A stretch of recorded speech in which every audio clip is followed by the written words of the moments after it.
Всем здравствуйте и добро пожаловать на подкаст «Учитель завтрашнего дня». Сегодня у нас необычные гости, незаслуженные педагоги с многолетним стажем, а те, кто, возможно, станет им в будущем. Сегодня мы поговорим с ребятами 9 и 11 классов, которые уже задумались о том, чтобы стать учителями. Это очень важный и ответственный выбор, потому что эта профессия одна из самых значимых в обществе. Учитель не просто передает знания, он вдохновляет, поддерживает, помогает раскрыть таланты и воспитывает будущее поколение. Сегодня мы узнаем, почему ребята хотят посвятить свою жизнь этой профессии. Итак, давайте познакомимся. В нашей студии ученики общеобразовательной школы имени Абая, которые уже сейчас задумаются о карьере учителя.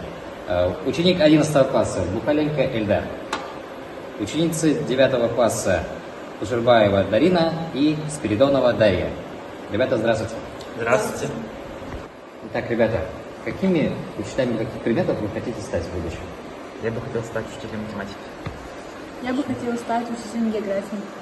Я хочу стать учителем английского языка. Хорошо. Ребята, расскажите, почему вам интересно стать учителем? Мне вообще всегда нравилось что-то объяснять другим. В младших классах, когда одноклассники не понимали, как решить задачу, я им объяснял. И когда я видел, что они понимали, как решить задачу, для меня это было такое удовольствие. Поэтому я понял, что мне нравится делиться знаниями с другими. Отлично. Девочки, почему вам нравится? Мне нравится учиться, и я хочу, чтобы другие тоже учились с удовольствием. Еще я хочу помогать другим детям. Я хочу сделать школу интересным местом, где дети смогут не только развиваться, но и готовиться к взрослой жизни. Дарья, вот я с вами согласен. Профессия учителя – это очень важная профессия. И учитель выступает как наставник, он сопереживает, направляет детей. Иногда поддержка учителя может изменить жизнь ученика. Вот, ребята, меня интересует такой вопрос. Что же вас вдохновляет именно в профессии учителя? Мне нравится видеть, как дети понимают новую тему и радуются своим новым успехам. Я хочу влиять на будущее детей и помочь им стать лучше. Прекрасно. Дарина, как ты считаешь, какими качествами должен обладать хороший учитель? Терпение, доброта, умение хорошо объяснять. Еще важно быть справедливым и уважать учеников. Я с тобой полностью согласен, так как терпение, доброта это как раз-таки основы профессии, а также справедливость и уважение к ученику как раз-таки выстраивает отношение ребенка как к учителю, так и к предмету. Поэтому без этих как раз-таки характеристик трудно добиться хороших результатов в профессии педагога. Ребята, у меня вот еще один вопрос возник. Какие у вас есть идеи, чтобы сделать уроки более интереснее? Так как у нас, как говорится, общество развивается, поэтому нужно какие-то новые технологии. Что вы можете предложить?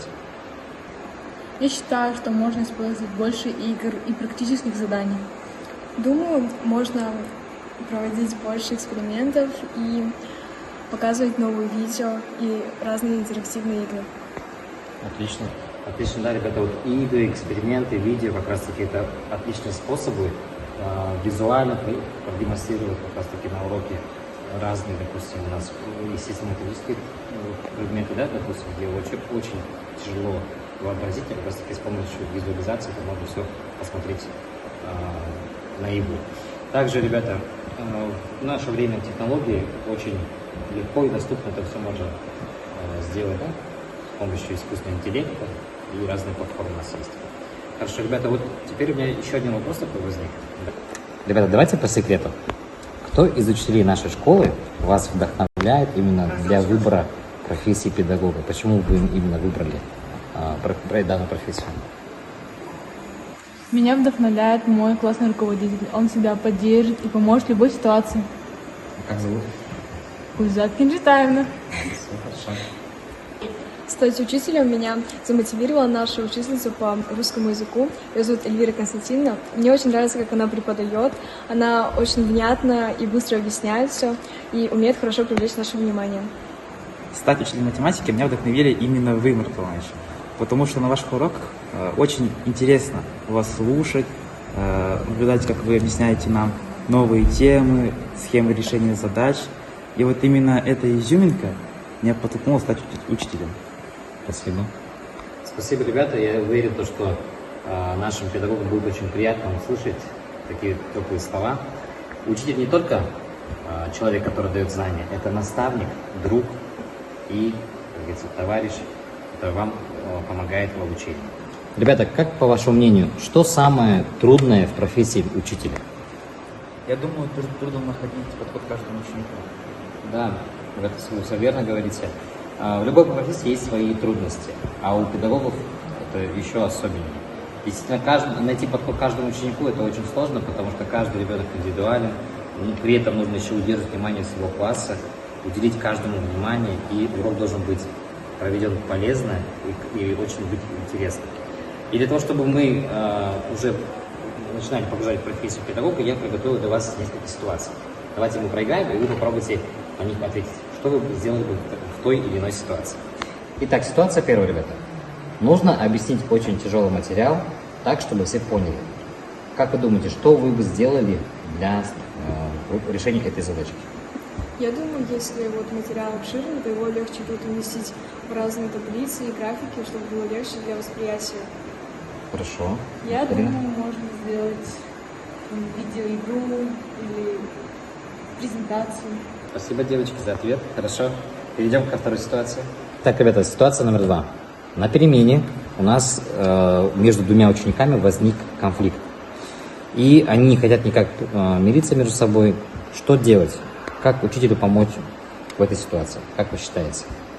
Я думаю, учитель должен подойти, узнать всю ситуацию и причину конфликта и выслушать обоих и их помирить. Хорошо. Как вариант, пойдет. Итак, ребята, третья ситуация. Большая часть класса не хочет выполнять домашние задания и вообще не интересует предмет. Что сделать, чтобы заинтересовать детей именно вашим предметом? Ваше мнение? Я считаю, что можно узнать у детей, чем они интересуются, и, исходя из этого, сделать для каждого задание. Хорошо. Дарина?